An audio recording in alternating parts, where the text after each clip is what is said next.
이 시간에는 흑암이 사라지다라는 제목으로 함께 말씀을 나누겠습니다. 가끔 우리가 영화를 보면 재앙에 관한 그런 영화들이 많이 있지 않습니까? 그런 영화를 보면 그런 일이 정말 일어나면 어떡하지?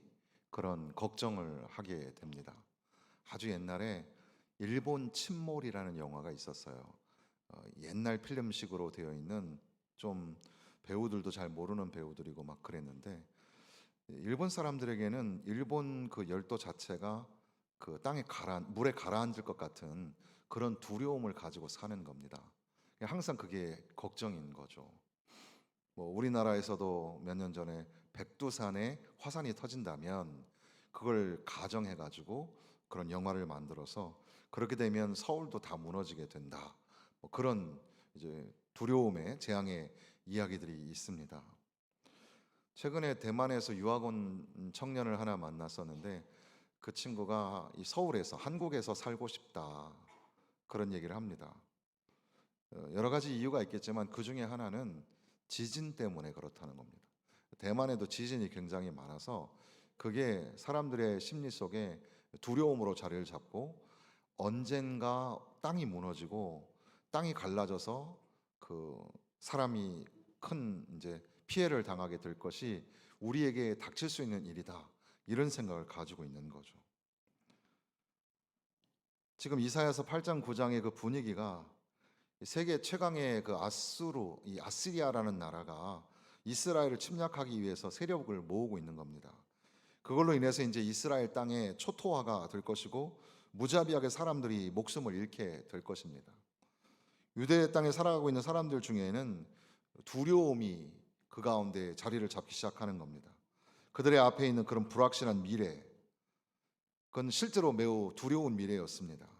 그들이 사는 사회는 점점 혼란으로 빠져들어가고 서로 시기하고 서로 미워하고 그리고 서로 싸우려고 하는, 그렇게 자기들을 둘러싸고 있는 세상이 점점 더 혼란을 가중하게 하고 있는 그런 상황 속에서 정치 지도자들도 해결책을 찾느라고 뭐 노력을 하지만 뾰족한 수가 없으니 서로 분주하기만 하고 서로 소리만 낼 뿐 혼란스럽긴 마찬가지라, 그러니까 위에서부터 아래까지 모두가 다 두려움을 갖고 있는 그런 상황이었죠.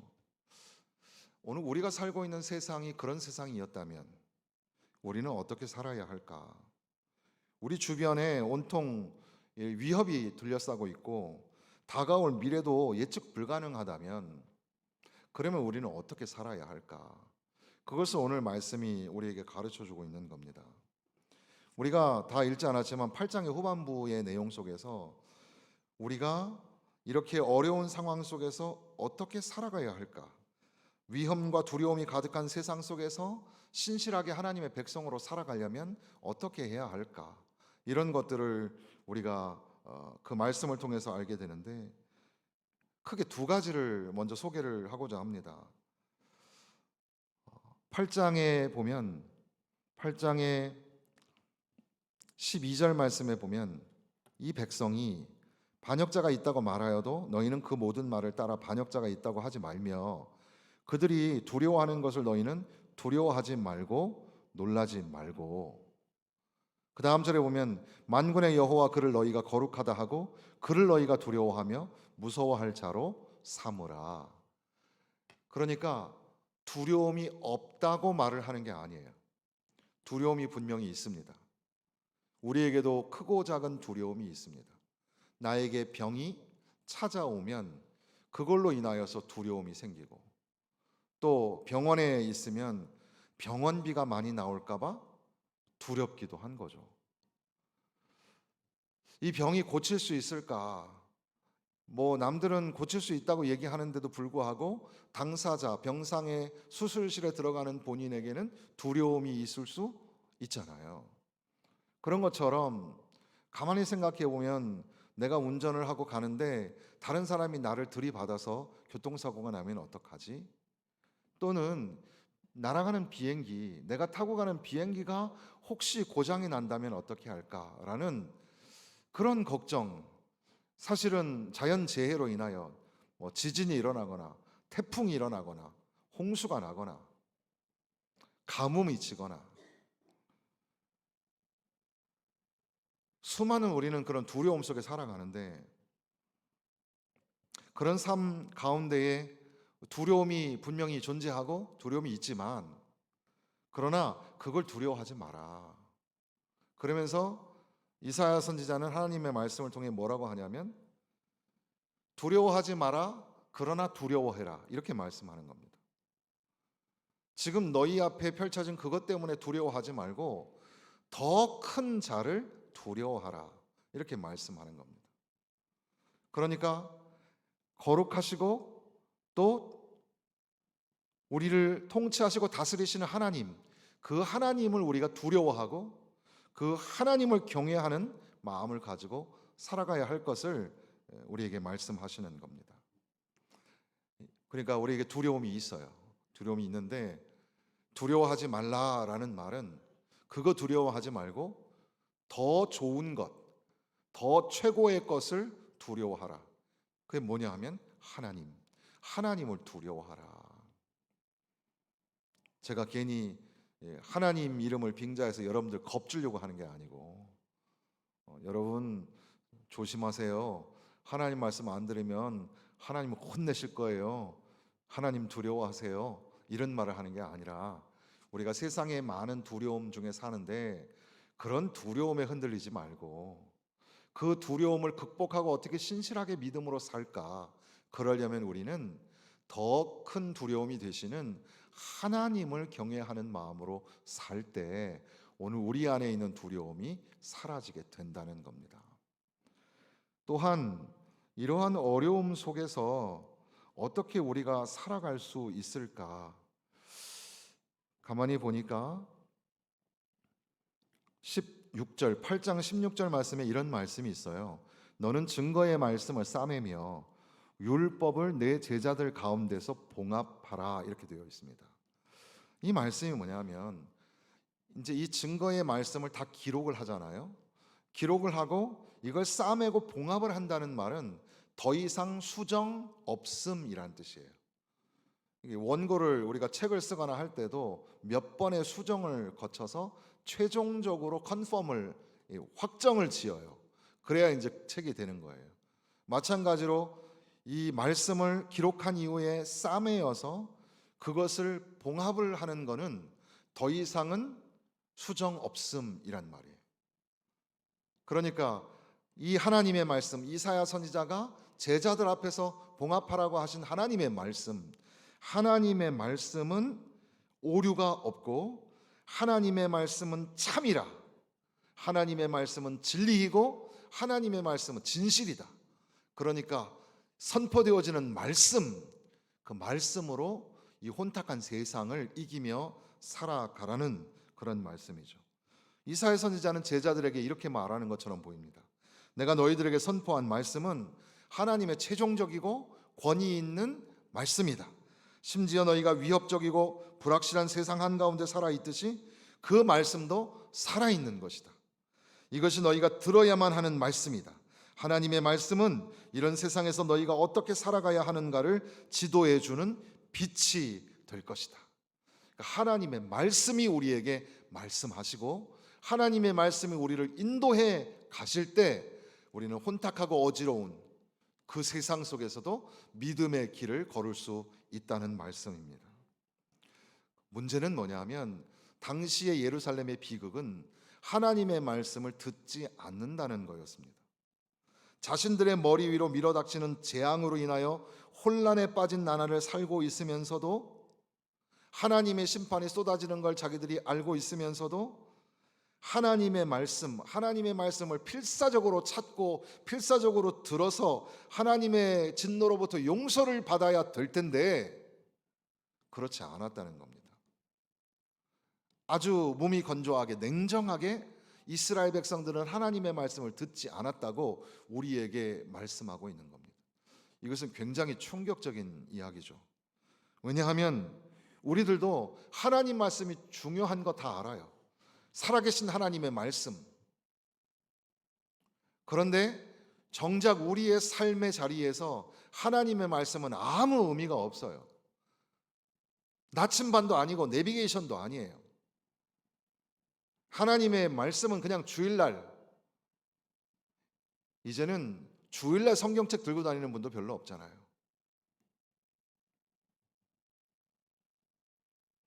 하나님의 말씀이 어둠 속을 걸어가는 백성들에게 빛이 될 것인데, 그런데 하나님의 말씀을 듣지 않는 거예요.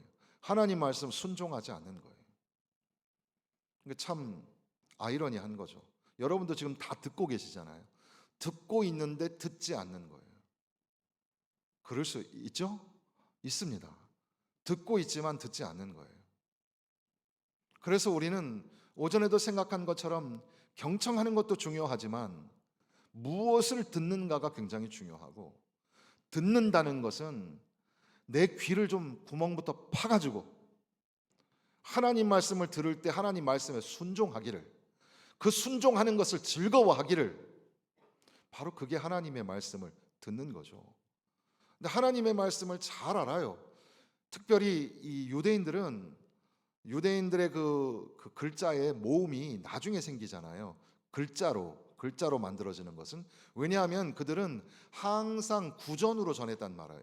할아버지가 아버지가 아들에게 손자에게 계속해서 노래를 부르듯이 그렇게 한 거예요. 쉐마 이스라엘 하면서 말씀을 전한 거란 말이에요.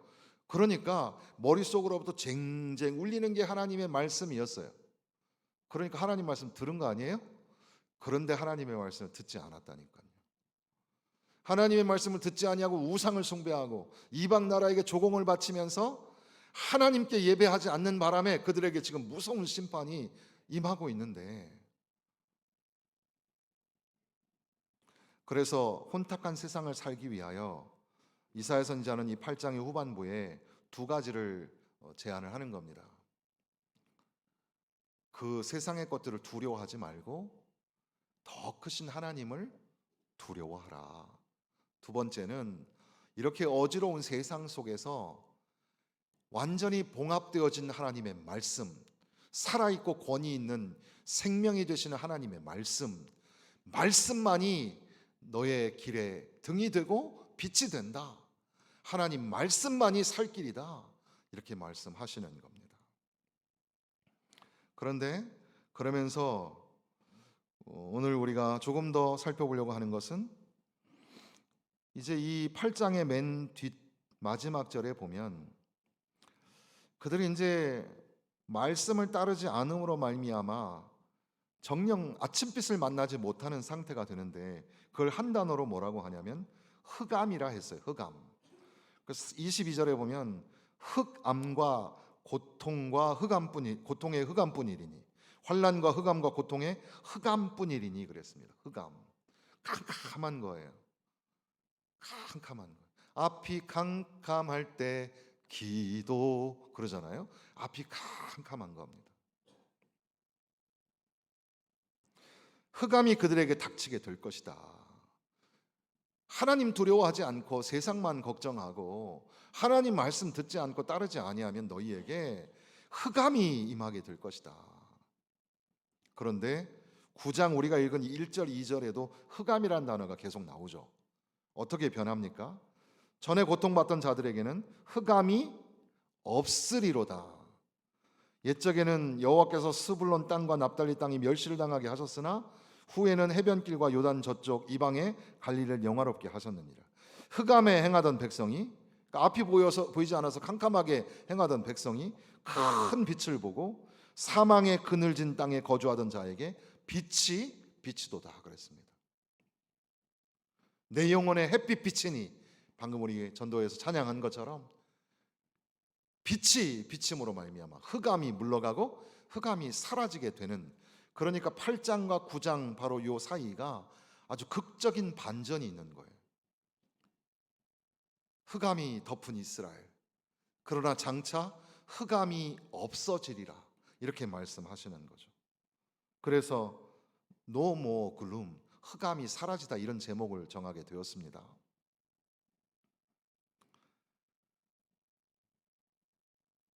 어둠이 사라지고 빛이 된다, 이 말씀을 하기 위해서 이제 우리가 잘 아시는 말씀이 사실 뒤쪽에 나오잖아요.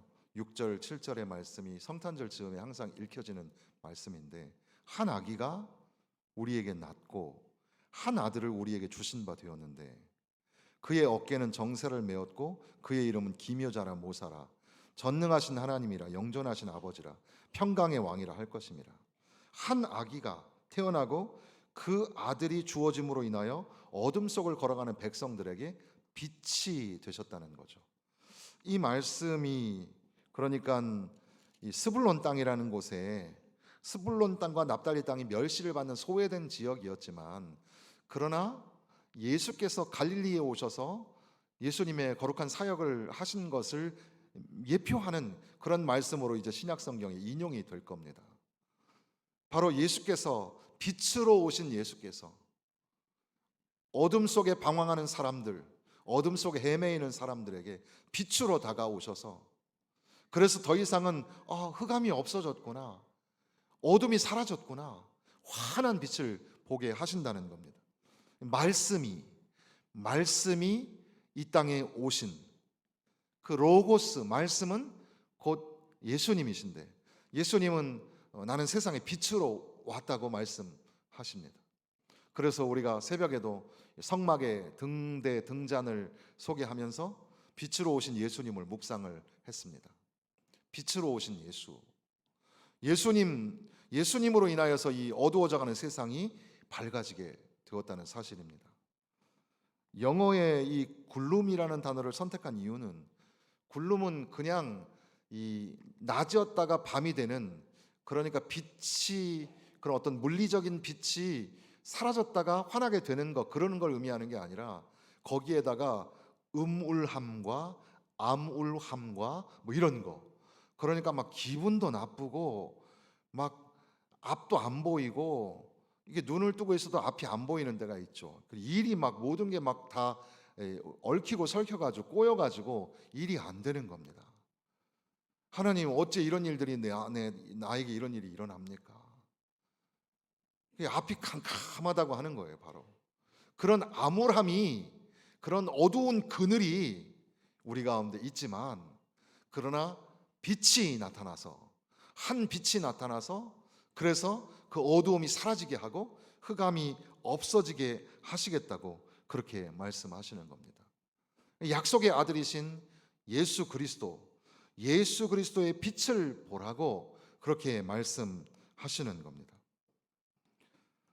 이렇게 말씀하시는 그런 주님의 말씀 속에서 우리가 더 생각하게 되는 것은, 이사야 선지자는 이 예언의 말씀 속에서 어렴풋이 예수님을 소개하는 것처럼 보입니다. 다윗의 왕조를 계승하는 그런 왕으로 오시는 어떤 한 아기로 인하여서 이제 상황이 역전될 것이다. 그래서 정확하게 메시아라고 얘기하지 않지만 어쨌든 이 말씀을 이렇게 인용을 하게 되는데, 그런데 이 신학자들이 가만히 연구를 해보니까 9장의 1절 2절과 다르게 3절에서부터 5절의 말씀은 노래처럼 되어 있었습니다. 찬양으로 되어 있었던 거죠.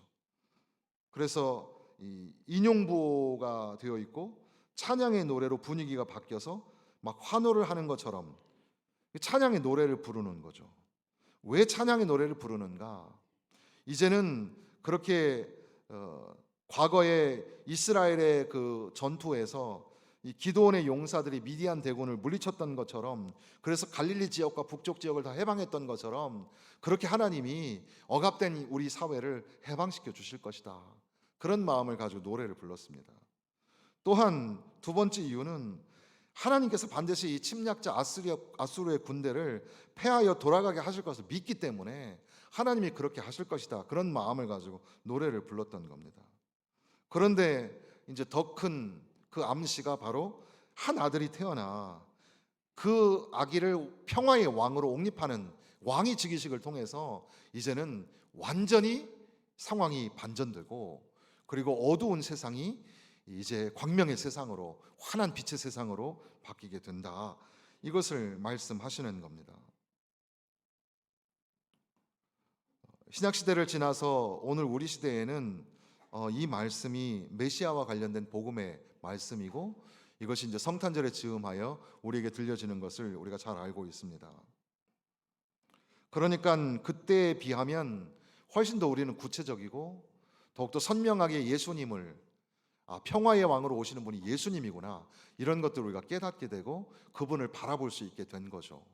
더군다나 성탄절에 즈음하여서 예수님이 이 땅에 오신다, 하나님의 아들이신 예수님이 어두워가는 세상 속에 오셔서 나의 어두운 눈을 밝게 하시고 어두운 사회, 부조리와 부조화의 사회, 이 세상 속에서 하나님이 정의와 공의의 빛이 되시고 하나님이 십자가상에서 피 흘려 죽으심으로 사랑의 빛을 우리에게 비추어 주시게 되었다는, 바로 예수가 빛이라는 사실을 우리는 이 시대 사람들에 비해서 훨씬 더 선명하게 볼 수 있게 된 겁니다.